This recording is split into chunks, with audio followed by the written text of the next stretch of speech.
ሁናችሁ ለማንኛውም ዘመነ ካሴ በጠና መታመሙ ተሰምቷል። በጠና ታሞ ሆስፒታል ነው የሚገኘው። ያለበት ሆስፒታል ደግሞ መቀሌ እንደሆነ ነው የታወቀው። ክቡራትና ክቡራን ወዳጆች ፋኖ የት ነው ያለው የሚል ጥያቄ የተነሳ ነው። የፋኖ አደረጃጀቶች የት ነው ያሉት የሚል ከጎንደር ጎርጎራ ለመሄድ ጎንደሬዎች በወታደር ተጠብቀው እንዴት ልማት ሊሰራ ይችላል? በጦርነት አተርፋለሁ የሚሉ ሰዎች እኔ እውነት እንቅጣቸው። አሁን ትግራይ ክልል ውስጥ ዘልቀን በመግባታችን በአፋር ክልል ውስጥ ስላለው ሁኔታ ምንም መረጃ የለንም አሉ ብርጋዴር ጀነራል ገብረ እግዚአብሔር በየነ ወይንም ወዲያን ጥሩ። የሐራ መሬት ታጣቂዎች ዋና አዛዥ ወዲያን ጥሩ ስለ ጉዳዩ ተናግረዋል። ሐራ መሬት በሌላ ስሙ የትግራይ የሰላም ኃይል ወይንም ቲፒኤፍ ተብሎ የሚጠራ ሲሆን ሰሞኑን ከዚህ ታጣቂ ጋር በተያያዘ ከፍተኛ ውዝግብ መፈጠሩ ይታወሳል። የህወሓት ታጣቂዎች ማለትም የቲዲኤፍ አባላት ወደ አፋር ክልል ዘልቀው በመግባት ከቲፒኤፍ አባላት ጋር ጦርነት መግጠማቸው በስፋት ሲገለጽ ነበር። በዚህ ጉዳይ ላይ የአፋር ክልል መንግስት የትግራይ ጊዜያዊ አስተዳደርና ከህወሓት ያወጣቸው መግለጫዎችም መዘገባቸው ይታወሳል። ዛሬ በዚህ ጉዳይ ላይ የቲፒኤፍ ዋና አዛዥ የሆኑት ብርጋዴር ጀነራል ገብረ እግዚአብሔር በየነ ወይንም ወዲያን ጥሩ እንደተናገሩት በአፋር ክልል ውስጥ ተፈጸመ ስለተባለው የድሮን ጥቃት በማህበራዊ ሚዲያ ከመስማታቸው በስተቀር የሚያውቁት ነገር እንደሌለ ተናግረዋል። በመግለጫቸው አሁን ትግራይ ክልል ውስጥ ዘልቀን በመግባታችን በአፋር ክልል ውስጥ ስላለው ሁኔታ ምንም መረጃ የለኝም ብለዋል። የቲዲኤፍ ኃይሎች ወደ አፋር ክልል ውስጥ ገብተው ከባድ መሳሪያ ተኩስ ከፍተው ነበረ ስለሚባለው ጉዳይ የተጠየቁት ወዲያን ጥሩ ሲመልሱ እነሱ የቲዲኤፍ ታጣቂዎች ወደ አፋር ክልል ሲገቡ እኛ ወደ ትግራይ ክልል ውስጥ ዘልቀናል፣ ምክንያቱም ውጊያው በአፋር ክልል ውስጥ እንዲሆን አልፈለግንም በማለት አስረድተዋል። ትግራይ ክልል ዘልቃችሁ የገባችሁት የት ነው ተብሎ የተጠየቁት ወዲያን ጥሩ እሱ ወታደራዊ ሚስጥር ነው የሚል ምላሽ ሰጥተዋል። በአፋር ክልል ውስጥ የቲዲኤፍ አባላት ተኩስ መክፈታቸውን ከመስማታቸው በስተቀር ሌላ መረጃ እንደሌላቸውም አስታውቀዋል። ሲናገሩም ታደሰ ወረደ ወደ ራያ በሄደበት ወቅት ግጭት እንደነበር አውቃለሁ። በወቅቱ የኛ ኃይሎች አፋር ድንበር አቅራቢያ ነበሩ። ያኔ ተኩስ የተደረገው አፋር ክልል ወሰን አካባቢ ነበረ ያሉት ወዲያን ጥሩ ወዲያውኑ ግጭቱ እንዳይስፋፋ በማሰብ ተዋጊዎቻቸውን ተኩስ እንዲያቆሙ ትዕዛዝ መስጠታቸውን አስረድተዋል። ወዲያን ጥሩ መግለጫቸውን በመቀጠል የቲዲኤፍ አርሚ 33 አዛዥ የሆኑት ጀነራል ወልደ ጊዮርጊስ ተክላይ ወይንም ሸሪፎ ወደ ቶምሳ ገብተው ከአፋር ሰዎች ጋር ሲነጋገሩ መታየታቸውን ጠቅሰው ቲዲኤፍ አፋር የገባው ቲፒኤፍ በሌለበት እንደሆነም አስረድተዋል። ሰሞኑን በተደረገው ውጊያ የተከሰተው የትግራይ ተወላጆች ኪሳራ መሆኑን ገልጸው ይህንን የድል ዜና ብዬ መናገር አልፈልግም ብለዋል።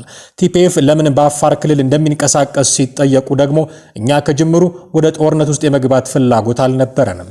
ይሁን እንጂ በትግራይ ውስጥ እንታሰራለን የሚል ስጋት ስለገባን ክልሉን ለቀን ወጥተናል በማለት መናገራቸውም ታውቋል። እነዚህ የትግራይ ክልል ውስጥ ከፍተኛ ጦርነት ለመቀስቀስ በሁለት ጎራ የተሰለፉ አካላት ከዚህ በፊት በነበረው ጦርነት ወቅት አሙቁልኝ ስራ ሲሰሩ በነበሩ ሰዎች ዘንድ እንኳ አመኔታ ያላገኙ መተዳደሪያቸው ጦርነት ከሆነ ሌላ መተዳደሪያ እንፍጠርላቸው የተባሉ ሆነዋል። በጦርነት አተርፋለሁ የሚሉ ሰዎች እኔ እውነት እንቅጣቸው። በቃ ይቃዩ። በሌላ መንገድ እንፈልግላቸው። መተዳደሪያ ማትረፍ የሚፈልጉት ነገር ካለ በሌላ ነገር እናመቻችላቸው። እንደገና ደግሞ ይሄ የሌላ ሀገር ጥምረት ፈጥሮ እየመራኝ እንዲያደርጉኛል ማለት ቶስ ያ የትም አያደርስም። ተለክቶ የሚሰጥ ነገር ነው። ነገር ጣት የኢትዮጵያ ብሔራዊ ጥቅም እኮ ምናምን ለማለትም ሞራልም አይኖርህም፣ እሱም አይፈቅድልህም። ምክንያቱ ያገናኘ የኢትዮጵያ ብሔራዊ ጥቅም እንድታወድምለት ነው። ጦርነት በቃ በተለይ እኔ በትግራይ በኩል እኔ እውነት ለመናገር የምሰማው መሬት ላይ ያለው የፕሮፓጋንዳው የሚዲያው ጋጋታው ተው፣ ማይክ በጨበጠ ቁጥር በግለት የሚናገረው ጄኔራልም በለው ምን በለው ተው፣ ህዝቡ አይፈልግም። የአንድ ጥይት ድምፅ መስማት አይፈልግም። ወጣቱ ሰልችቶታል። ጦርነት ውስጥ መግባት አይፈልግም። በፋኖች መካከል ውስጡን ሲካሄድ የነበረው የእርስ በርስ ግጭት አሁንም ቀጥሎ አንድ የፋኖ አመራር መገደሉ ታውቋል። አፋባህና አፋህድ ጎንደርና ጎጃም እየተባባሉ ለአንድ ዓላማ ወጥተናል የሚሉ ሰዎች ለአንድ ዓላማ አብሮ መሞት ተስኗቸው በአካሄድ ልዩነት ብቻ እርስ በርስ መገዳደላቸውን ቀጥለዋል። እናም በዚህ የተነሳ ፋኖን እየመራ ዳባትን ይዘርፍ ነበር ያሉትን የአርበኛ መሳፍንት ተስፉ ልጅ የሆነውን ፋኖ ጌትነት መሳፍንትን ሌሊቱን በተደረገ የእርስ በርስ ውጊያ መግደላቸውን በተቃራኒ ወገን የቆሙ ሰዎች አሳውቀዋል። ከነ ጌትነት በኩል የሟቾች ቁጥር 5 የደረሰ ሲሆን በተቃራኒው ካሉት ደግሞ 2 መድረሱን በርካቶች መቁሰላቸውንም ለማወቅ ተችሏል። የሰላም መንገድን አለመምረጥና እድሎችን አለመጠቀም የእርስ በርስ መተላለቅን ያስከትላል እንደሚባለው ፋኖች እርስ በርስ መታኮሳቸውን አላቆሙም። በዚህም የዛሬው ሟች ተረኛ ደግሞ የመሳፍንት ተስፉ ልጅና የአካባቢው የፋኖ መሪ ጌትነት መሳፍንት ሆኗል። ፋኖ ጌትነት መሳፍንት የተገደለው ጠላት ባለው አካል ሳይሆን እዛው ለአንድ ዓላማ ነው ጫካ ወጣ ነው ባሉ የራሱ ፋኖች ጭምር ነው። በመካከላቸው በተፈጠረ ግጭት እርስ በርስ ተታኩሰው እሱን ጨምሮ እስካሁን ባለው መረጃ 7 የሚያህሉ ፋኖች ተገድለዋል። ቁስለኛ የሆኑም እንዲሁ በርካቶች ናቸው። ፋኖ እንዲህ የሆነ ባለበት ሰዓት የጎጃም ፋኖ መሪው የአፋብኃ የበላይ ሰው ዘመነ ካሴን አስመልክቶ የሚሰሙ ወሬዎች ጥቂትም ቢሆን ለጆሮ ባዳ ናቸው። በቅርቡ ወደ አፋር ክልል ዘልቆ ገብቶ የትግራይ የሰላም ሰራዊት ላይ ጥቃት የሰነዘረውን ህወሓትን እንደሚደግፍ የሚነገርለት የዘመነ ካሴ ቡድን ይህንን ጭምጭምታ የሚያረጋግጥ በሚመስል መልኩ መቀሌ ተገኝቷል ተብሏል። ምክንያቱ ደግሞ ያጋጠመው ከፍተኛ ህመም ነው። እሱ ሁናችሁ ለማንኛውም ዘመነ ካሴ በጠና መታመሙ ተሰምቷል። በጠና ታሞ ሆስፒታል ነው የሚገኘው።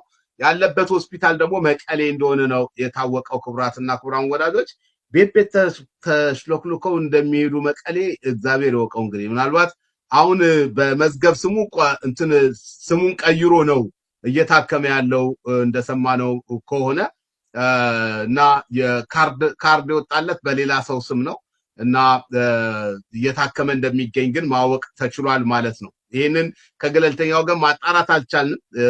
ከአንድ ምንጭ ግን ከአንድም 2 ምንጮች ዘመነ ካሴ በአሁኑ ሰዓት በመቀሌ በሚገኝ አንድ ሆስፒታል ሕክምና እየተከታተለ ነው።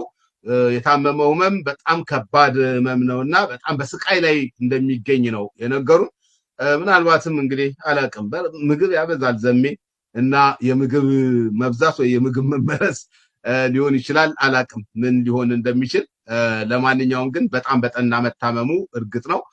ከዚሁ ጋር ተያይዞ አስረስ ማረ ከፌደራል መንግስት ጋር ምናልባትም የዘመነን ህክምና ላይ መሄድ ተገን አድርጎ ሊሆን ይችላል እያደረገ ነው እየተባለ ነበረና ምንድነው ከፌደራል መንግስት ጋር ስምምነት ለማድረግ ወይም ደግሞ ለመደራደር ሙከራዎች እያደረገ እንደሆነ ተሰምቷል። ይህንንም ከገለልተኛ ወገን ወይም ደግሞ ለምሳሌ ከተደራዳሪው ከመንግስት አካል ምናምን አላጣራንም። ነገር ግን ምንጮች የነገሩንን ምንድነው ጥሬ መረጃውን ነው የምንነግራችሁ። ነገር ግን ነገሮች ሲገጣጠሙ በዋናነት በነገራችን ላይ የድርድሩ ሳንካ በተለይ በጎጃም በኩል ካሉት መካከል የድርድሩ ሳንካ ዘመነ ካሴ ነው እንደሚታወቀው።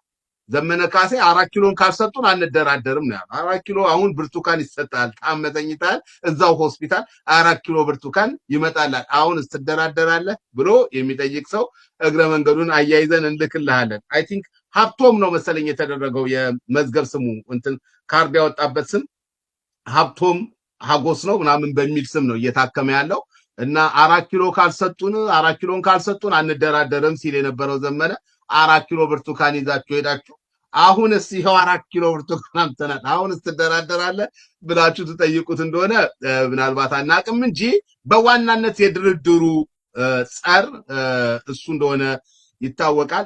ስልችት ብሎታል። ማን ነው ይሄ አስረስ ማረ ስልችት ብሎታል። ምክንያቱም እሱ በዚህ አጋጣሚ እንግዲህ ደጋግሞ ባለፈውም ተናግሮ ነበር ለመደራደር ፈቃደኞች ነን ብሎ ተናግሮ ነበረ ለቢቢሲ ነው ምናምን ማለት ነው። እና የዛን ጊዜ ዘመነ ካሴ ምን ሲደረግ ብሎ ጆሮውን ቆነጠጠው ነው የተባለው። በፍጹም ድርድር ብሎ ነገር የለም የምንደራደረው 4 ኪሎን ከሰጡን ነው ብሏልና ይሄ አስቸጋሪ። ምናልባት እንግዲህ አሁን ዘመነ ካሴ ታሟል። እሱን ተገን በማድረግ ሊሆን ይችላል ባለፉት 3 ቀናቶች ውስጥ በስፋት ሲሸራሸር የነበረው ዜና አስረስ ማረ ወደ ድርድር እየመጣ ነው የሚል ነው። እየመጡ ነው ለድርድር ሲሆን ደስ ይላል። በነገራችን ላይ ከሰሞኑ ድምጻቸው ከጠፋው ሰዎች መካከል አንዱ የሆኑ አስረስ ማረ ዳምጤ ደግሞ ከህወሓት ጋር የሚኖረን ጥምረት እንደ ብአዴን ለሁለተኝነት የሚደረግ አይደለም ሲል ተደምጧል። ለየትኛውም አካል ሰቦርዲኔት የምንሆንበት አንዳችም ምክንያት የለም። እኔ በአንድ በኩል ደፈር ተብሎ መነገር ያለበት ሌሎች እንተባበራቸው፣ ይተባበሩን፣ በጠላት ላይ አንድ ላይ እንሰለፍ የምንላቸው ኃይሎች ያለባቸውን ውስጣዊ ቁመናና አጠቃላይ ነባራዊ ሁኔታ መገንዘብ ያስፈልጋል ብዬ አምናለሁ። ትናንትናን ሳይሆን ዛሬን ስናስብ አንዳንዶቹ በራሳቸው ለመቆም ከፍተኛ ችግር ውስጥ በሆኑበት ሁኔታ ሌላውን በተለይ ደግሞ የፋኖን አደረጃጀቶች እና የፋኖን ትግል መርተው ወይ ሁለተኛ አድርገው ይቀጥላሉ ብሎ ማሰብ ትክክለኛ እይታ ነው ብዬ አላምንም። አንዳንዱ ያው በአማተር ፖለቲከኛነት ያለበቂ ስትራቴጂካዊ እይታ ያለበቂ ትንታኔ የሚደረስበት ድምዳሜ ነው። ይህን ድምዳሜ ደግሞ የሚዲያ ሰውም ሌላው ማህበረሰብ ሲጋራው እንሰማለን።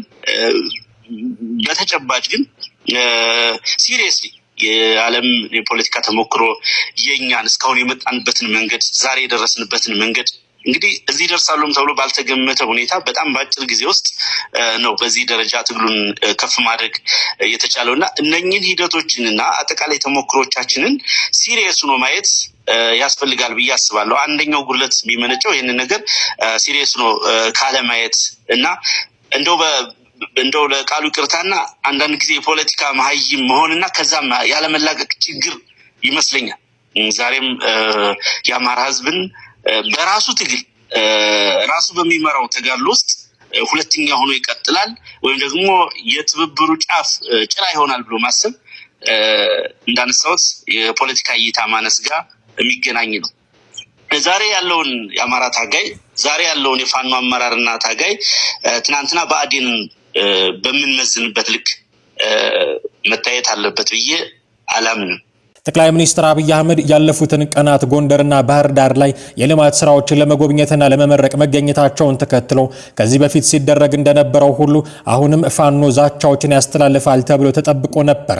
ነገር ግን በአሁኑ የጠቅላይ ሚኒስትሩ ጉብኝት ላይ አንድም የፋኖ አመራር የሰጠው መግለጫ የለም። ከማርሸት ፀሐዩ እስከ አስረስ ማረዳምጤ ከዘመነ ካሴ እስከ ዝናቡ ድረስ ዶክተር አብይ አማራ ክልል ላይ በተመላለሱ ቁጥር አያሌ ዛቻዎችን ሲዘነዝሩ ነበር የምናውቃቸው። አሁን ግን ሁሉ ቀርቶ ነገሩ ቄሱም ዝም መጽሐፉም ዝም ሆኗል። ታዲያ በዚህ የተነሳ ፋኖ የት ነው ያለው የሚል ጥያቄ የሚያነሱ ሰዎች ተበራክተዋል።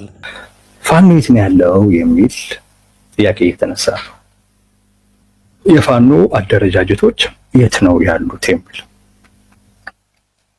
እውነት ለመናገር እኔ ራሱ ያን ጥያቄ ሳይ ነው እውነትም እነዚህ ሰዎች የጠፉ ያልኩት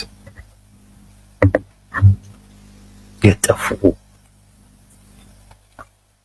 እንደዛ ያዙኝ ልቀቁኝ ሲሉ እንዳልነበር ቀን በቀን አጀንዳ የሆኑ እንዳልነበር አሁን ላይ ግን ለአጀንዳነት እንኳን የሚበቃ አንድም ነገር የለም። ዝም ብዬ አይደለም የማነሳው ይሄንን ጉዳይ። ምናልባት እዚህ አንዳንድ የፋኖ አደረጃጀት ደጋፊዎች ካሉ እነሱን ትንሽ ለመንካት ፈልጌ አይደለም። እንደዛ አይነት ነገር አልወደም እውነት ለመናገር ግን የሚነግረን ጉዳይ ስላለ ነው። ጥያቄው ተገቢ ነው። የት ነው ያለው ፋኖ? የፋኖ አደረጃጀቶች የት ናቸው? 4 ኪሎ ልንገብ ነው ምንድን ልንለው ሲሉ የነበሩት የት አሉ? አንድ የሚነግረን ጉዳይ ስላለ ያ ማለት ኢትዮጵያ ውስጥ ትልቅ የሆነ አጀንዳ ባለመኖሩ ምክንያት ሶሻል ሚዲያው አጀንዳ ያደረገው እንቅስቃሴ ነው የፋኖ አደረጃጀት እንቅስቃሴ። ሶሻል ሚዲያው በጣም ከፍ አድርጎ እንዲታይ ያደረገው የለም እያልኳችሁ አይደለም፣ አለ ግን በጣም ከፍ ተደርጎ እንዲታይ ያለ ቁመቱ ከፍ ተደርጎ እንዲታይ የሆነ ነው። ለምን? ከሱ በላይ የሆነ አጀንዳ ስላልነበር። እኔ ነግሬያችኋለሁኝ በትግራይ በኩል ቲፒኤልኤፍ ጦርነት የከፈተ ጊዜ ያኔ ስለፋኖ አንሰማም ብያችኋለሁ። አንሰማም ያኔ እንደዚህ አይነት ትልቅ አጀንዳ በመጥፋቱ ምክንያት ነው የፋኖ አደረጃጀቶች የሚያደርጉት እንቅስቃሴ አጀንዳ ለመሆን ይበቃ። እነዚህ የት ሄደው ነው ምን ነው ጠፉ የተባለላቸውን ሰዎች ጠቅላይ ሚኒስትሩ በጎንደር ቆይታቸው እንዲህ የሚል ጥሪ አቅርበውላቸው ነበር። ከጎንደር ጎርጎራ ለመሄድ ጎንደሬዎች በወታደር ተጠብቀው እንዴት ልማት ሊሰራ ይችላል? ባዕድ ሳይሆን ባላገሮች ባለቤቶች ከአንድ ሰፈር ተንቀሳቅሰው የሀገራቸውን ልማት ማየት ማገዝ እንዲችሉ ሰላም ያስፈልጋል። እዚህ አካባቢ የወጡ ወንድሞቻችን ጊዜ ባያባክኑ፣ ጊዜ ማባከን አያስፈልግም። ተመልሶ በትብብር በአንድነት ሀገር ማልማት መስራት ያስፈልጋል። ዛሬ ጎንደርን፣ ባህር ዳርን ወይም አማራ ክልልን ከአማሮች በስተቀር ማንም አያዝበትም። እኛ እንደው ሲፈቀድልን እንደ ድል ወስደን ከማገዝ ባሻገር በዕለት ተዕለት ጉዳይና ስራዎች ውስጥ እጃችን አናስገባም።